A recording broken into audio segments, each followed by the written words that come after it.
ನಮಗೆ ಈ ಸಂಪ್ರದಾಯಗಳ ಜ್ಞಾನವನ್ನು ಕುಪೆ ಮಾಡಿದಂಥ ಶ್ರೀ ಶ್ರೀ ಶ್ರೀ ಶ್ರೀ ಶ್ರೀ ಆಚಾರ್ಯ ಪ್ರಬೋಧಾನಂದ ಯೋಗೀಶ್ವರರಿಗೆ ನಮಸ್ಕರಿಸ್ತಾ ಈ ದಿನದ ಸಂಪ್ರದಾಯಗಳ ಈ ಅಧ್ಯಾಯವನ್ನು ಪ್ರಾರಂಭ ಮಾಡೋಣ. ಎಷ್ಟೋ ಕಡೆ ಮದುವೆ ಮುಂಜಿಗಳಲ್ಲಿ ನೀವು ಸಹ ನೋಡಿರ್ತೀರಿ.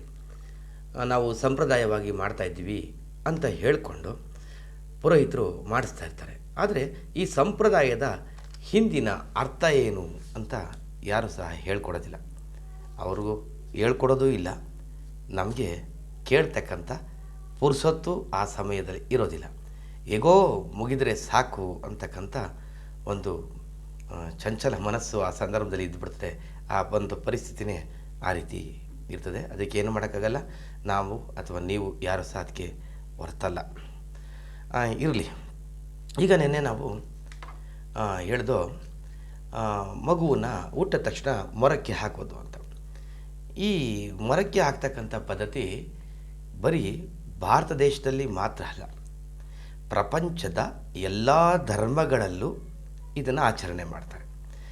ಈ ಹಿಂದೂ ದೇಶದ ಸಂಪ್ರದಾಯಗಳನ್ನು ನಾನು ಉದಾಹರಣೆಗೆ ನಿಮಗೆ ಭಾನುವಾರ ಹೇಳಿದೆ, ಅಥವಾ ಇನ್ನೂ ಅನೇಕ ಉದಾಹರಣೆಗಳನ್ನು ನಾನು ಮುಂದೆ ನಿಮಗೆ ಕೊಡ್ತೇನೆ.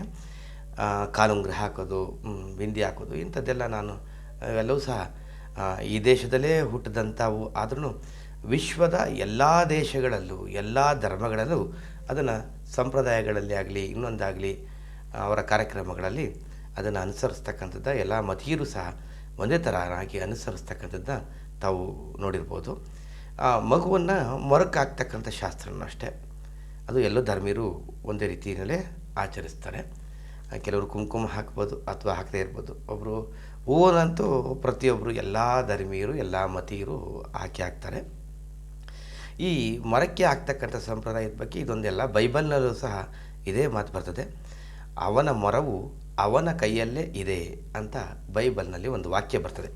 ಇದರ ಅರ್ಥ ಏನಂದರೆ, ಯಾರು ತನಗೆ ಸಿಕ್ತಂಥ ಈ ಐಹಿಕ ಜಗತ್ತಿನಲ್ಲಿ, ಈ ಲೌಕಿಕ ಜಗತ್ತಿನಲ್ಲಿ ತನಗೆ ಅರಿವಿಗೆ ಬಂದಂಥ ಒಳ್ಳೆಯ ಮತ್ತು ಕೆಟ್ಟ ಜ್ಞಾನವನ್ನು ಈ ಮೊರದ ಮುಖಾಂತರ ತೂರಿ, ಯಾವ ರೀತಿ ಮರದಲ್ಲೇ ಮುಖಾಂತರ ತೂರಿ ಕೇರಿ ಜಳ್ಳನ್ನು ಬೇರ್ಪಡಿಸಿ ಕಾಳನ್ನು ಇಟ್ಕೋತೀವೋ ಅದೇ ರೀತಿಯಲ್ಲಿ ಅವನು ಜ್ಞಾನವನ್ನು ಇಟ್ಕೋಬೇಕು ಅಂಥೇಳಿ ಮರದಲ್ಲಿ ಮಲಗಿಸಿ ಎಲ್ರಿಗೂ ತೋರಿಸಿ ಆಮೇಲೆ ಕರಳು ಬಳ್ಳಿನ ಕಟ್ ಮಾಡ್ತಾರೆ ಅಂತ ಹೇಳಿದೆ. ಆದರೆ ಇತ್ತೀಚೆಗೆಲ್ಲ ಮಕ್ಕಳುಗಳು ಆಸ್ಪತ್ರೆಗಳಲ್ಲೇ ಹುಟ್ಟೋದ್ರಿಂದ ಅದು ಸಾಧ್ಯ ಆಗದೆ ಇರೋದ್ರಿಂದ ಮನೆಗೆ ಆ ಮಗುನ ಬಾಣತಿ ಮಗುನ ಕರ್ಕೊಂಡು ಬಂದ 7ನೇ ದಿನಕ್ಕೆ ಈ ಆಚರಣೆಯನ್ನು ಮನೆಗಳಲ್ಲಿ ಮಾಡ್ತಾರೆ. ಅದು ಕೆಲವು ಕಡೆ ಮೊರಕ್ಕೆ ಹಾಕೋ ಶಾಸ್ತ್ರ ಅಥವಾ ತೊಟ್ಟಿಲು ಶಾಸ್ತ್ರ ಅಂತ ಹೇಳಿದ್ರೆ, ಕೆಲವು ಕಡೆ ಇದಕ್ಕೆ ಗುಣಿ ಶಾಸ್ತ್ರ ಅಂತ ಹೇಳ್ತಾರೆ. ಗುಣಿ ಶಾಸ್ತ್ರದ ಮಾಡೋದ್ರ ಬಗ್ಗೆ ಏನಂತಂದರೆ, ಕೆಲವರು ಒಂದೊಂದು ರೀತಿಯಲ್ಲಿ ಮಾಡ್ತಾರೆ. ಮೊರಕ್ಕೆ ಮನೆಗೆ ತಂದು ಆ ಮರವನ್ನು ಪೂಜೆ ಮಾಡಿ ಮರದಲ್ಲಿ ಮಗುನ ಮಲಗಿಸಿ ಆನಂತರ ಅದಕ್ಕೆ ಬೆಜಬೆಣ್ಣೆ ಅಂತ ಹುಡ್ತಾರೆ. ಬೆಜಬೆಣ್ಣೆ ಇದರ ಅರ್ಥ ಏನು? ಬೆಣ್ಣೆ ಅಂದರೆ ನಿನ್ನ ಜೀವನ ಬೆಣ್ಣೆ ಥರ ಇರಲಿ ಅಂತ. ಬಜೆನ ಯಾಕೆ ಬೆರೆಸ್ತಾರೆ ಅಂದರೆ, ಬಜೆ ಬೆಣ್ಣೆ ಅಕಸ್ಮಾತ್ ಡೈಜೆಷನ್ ಆಗದೆ ಇದ್ದರೆ ಮಗುಗೆ ಅದನ್ನು ಅರಗೋದಕ್ಕೆ ಸಹಕಾರಿಯಾಗಲಿ ಅಂತ ಬಜೆನ ಮಿಕ್ಸ್ ಮಾಡ್ತಾರೆ. ಅದನ್ನು ಹಾಕಿ ಮಗುವಿಗೆ ನಾಮಕರಣ ಮಾಡ್ತಕ್ಕಂಥದ್ದು ಆವತ್ತೇ, ಆ ದಿನವೇ.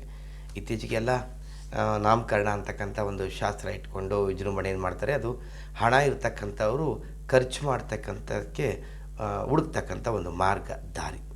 ಹಣ ಖರ್ಚು ಮಾಡೋದಕ್ಕೆ ಹುಡುಕ್ತಕ್ಕಂಥ ಮಾರ್ಗವನ್ನು ಹುಡ್ಕೋದ್ರಿಂದ ಅವರು ಆ ರೀತಿಯಲ್ಲಿ ಗ್ರ್ಯಾಂಡಾಗಿ ಛತ್ರದಲ್ಲೆಲ್ಲ ನಾಮಕರಣ ಶಾಸ್ತ್ರ ಮಾಡ್ತಾರೆ. ಆದರೆ ನಾಮಕರಣ ಯಾವಾಗ ಅಂದರೆ, ತೊಟ್ಟಿಲಿನಿಂದ ಮಗುವನ್ನು ಇಟ್ಟು ತೆಗೆದು ನಾವು ತೊಟ್ಟಿಲಿಂದ ಅಲ್ಲ, ಕ್ಷಮಿಸಿ, ಮೊರದಿಂದ ಮಲಗಿಸಿ ಮಗುನ ಅಲ್ಲೇ ಅವನಿಗೆ ನಾಮಕರಣ ಮಾಡಿ, ಆ ಮಗುವಿಗೆ ನಾಮಕರಣ ಮಾಡಿ ಮೊದಲು ಸೋದರ ಮಾವನಿಂದ ನಾಮಕರಣ ಮಾಡಿಸಿ ಆ ನಂತರ ಮಗುವನ್ನು ತೊಟ್ಟಿಲಿಗೆ ಹಾಕ್ತಾರೆ.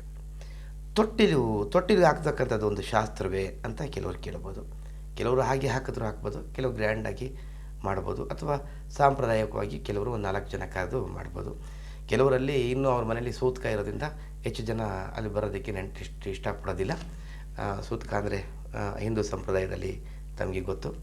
ಅದಕ್ಕೂ ಸಹ ಒಂದು ವೈಜ್ಞಾನಿಕ ಹಿನ್ನೆಲೆ ಇದೆ. ನಿಮ್ಮಲ್ಲಿ ಕೆಲವರು ಅನ್ಯಮತೀಯರು ಸೂತಕ ಇದೆಲ್ಲ ಎಂಥದ್ದಿದು ಅಂತ ಹೇಳ್ತಕ್ಕಂಥದ್ದು ನೋಡಿದ್ದೀರಿ. ಆದರೆ ಅದಕ್ಕೂ ಒಂದು ವೈಜ್ಞಾನಿಕ ಹಿನ್ನೆಲೆ ಇರ್ತದೆ. ಅದಕ್ಕೆ ಸೂತಕ ಅಂತ ಹೇಳೋದು. ಆ ಮಗುನ ತೊಟ್ಟಿಲಿಗೆ ಹಾಕ್ತಾರೆ. ತೊಟ್ಟಿಲಿಗೆ ಹಾಕಿ ತೂಗ್ತಾರೆ. ಇದು ಸಂಪ್ರದಾಯ. ಏನಂದರೆ, ಮೊದಲು ವೈಜ್ಞಾನಿಕವಾಗಿ ನಾವು ಆಲೋಚನೆ ಮಾಡಿದಾಗ ಆ ಮಗು ತೊಟ್ಟಿಲಿಗೆ ಮಲಕ್ಕೊಂಡಾಗ ಅದಕ್ಕೆ ತಾಯಿಯ ಹೊಟ್ಟೆಯಲ್ಲಿದ್ದಂಥ ಅನುಭವ ಆಗಿ ಚೆನ್ನಾಗಿ ಮಲಗ್ತದೆ ಅಂತಕ್ಕಂಥದ್ದು ಒಂದು.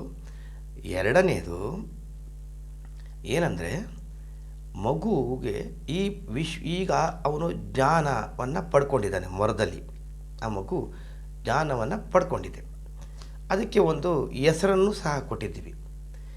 ಈಗ ಅವನಿಗೆ ಅಥವಾ ಅವಳಿಗೆ ಆ ಮಗುಗೆ ಒಳ್ಳೆಯದು ಕೆಟ್ಟದನ್ನು ಕೇರ್ತಕ್ಕಂಥ ಜ್ಞಾನ ಬಂತು. ಒಂದು ಕಡೆ ಕರಳು ಬಳ್ಳಿಯಿಂದ ತಾಯಿಯಿಂದನೂ ಬಂತು, ತಂದೆಯ ಅಂಶದಿಂದನೂ ಬಂತು. ಮೊರದಲ್ಲಿ ಹಾಕಿ ಅದನ್ನು ನಾವು ಒಂದು ಸಿಂಬಾಲಿಕ್ ಆಗಿ ತೋರಿಸ್ತು. ಆ ನಂತರ ತೊಟ್ಟಿಲಿಗೆ ಹಾಕಿದಾಗ ತೊಟ್ಟಿಲಲ್ಲಿ ಕಷ್ಟ ಸುಖ ಅಂತಕ್ಕಂಥದ್ದು ಈ ಜಗತ್ತಿನಲ್ಲಿ ವಿಶ್ವದಲ್ಲಿ ಮನುಷ್ಯನಿಗೆ ಇದ್ದೇ ಇರ್ತದೆ. ಅದರಲ್ಲಿ ಅವನು ತೂಗ್ತಾ ಇರ್ತಾನೆ. ಆ ಮಗು ಜೀವನ ಪೂರ್ತಿ ತೊಟ್ಟಿಲಿನಲ್ಲಿ ಕಷ್ಟ ಸುಖದಲ್ಲಿ ತೂಗ್ತಾ ಇರ್ತಾನೆ ಆ ಮಗು ಅಂತಕ್ಕಂಥ ಹೇಳ್ತಕ್ಕಂಥ ಒಂದು ವಿಧಾನ, ತೊಟ್ಟಿಲಿಗೆ ಹಾಕ್ತಕ್ಕಂಥ ವಿಧಾನ. ಇಲ್ಲಾಂದರೆ ನಮ್ಮಿಷ್ಟನೂ ಅನುಸಾರ ಹಾಕೋಬೋದಿತ್ತು. 4 ಜನ ಕರೆದು ಅವ್ರಿಗೇನೋ ಒಂದಷ್ಟು ಸ್ವೀಟೋ ತಿಂಡಿನೋ ಅಥವಾ ಊಟನೋ ಕೊಟ್ಟು ಅದನ್ನು ಮಾಡ್ತಕ್ಕಂಥ ವಿಧಾನ ಇದಕ್ಕೆ ಸಂಬಂಧಪಟ್ಟಿದ್ದು. ಮಹನೀಯರೇ, ನಾನು ಈ ಸಂಪ್ರದಾಯಗಳ ಜೊತೆಯಲ್ಲಿ ಮತ್ತೊಂದು ವಿಚಾರವನ್ನು ಸಹ ಹೇಳ್ತಾ ಇದ್ದೀನಿ. ಓಶೋ ಚಿಂತನೆಗಳು ಅದು ಇದೇ ಮನೋಜ ವೇದಿಕೆ ಒಳಗಡೆ. ಇದಲ್ಲದೆ ಮತ್ತೊಂದು ವಿಚಾರವನ್ನು ನಾಳೆಯಿಂದ ಹೇಳಬೇಕಂತ ಅಂದ್ಕೊಂಡಿದ್ದೀನಿ. ಅದೇನೆಂದರೆ, ನನಗೆ ಕೆಲವು ವಾಮಾಚಾರಿಗಳ, ಮಂತ್ರವಾದಿಗಳ, ಅಘೋರಿಗಳ, ನಾಗಾಸಾಧುಗಳ ಪರಿಚಯ ಆಗಿತ್ತು. ಅವರ ಒಡನಾಟ ಸುಮಾರು 10-15 ವರ್ಷಗಳಿಗಿಂತ ಜಾಸ್ತಿ ಇತ್ತು.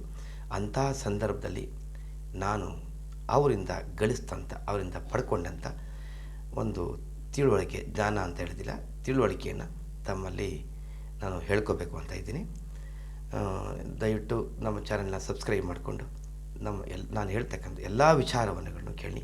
ನಂದು ಎಂಟರ್ಟೈನ್ಮೆಂಟ್ ಅಲ್ಲ, ನಂದು ತಮಗೆ ತಿಳುವಳಿಕೆಯನ್ನು ಉಂಟು ಮಾಡ್ತಕ್ಕಂಥದ್ದು. ದಯವಿಟ್ಟು ಚಾನಲ್ನ ಸಬ್ಸ್ಕ್ರೈಬ್ ಮಾಡಿಕೊಂಡೇ ನೋಡಿ, ನೀವು ಲೈಕ್ ಕೊಡಿ, ನಿಮ್ಮ ಅಭಿಪ್ರಾಯ ತಿಳಿಸಿ.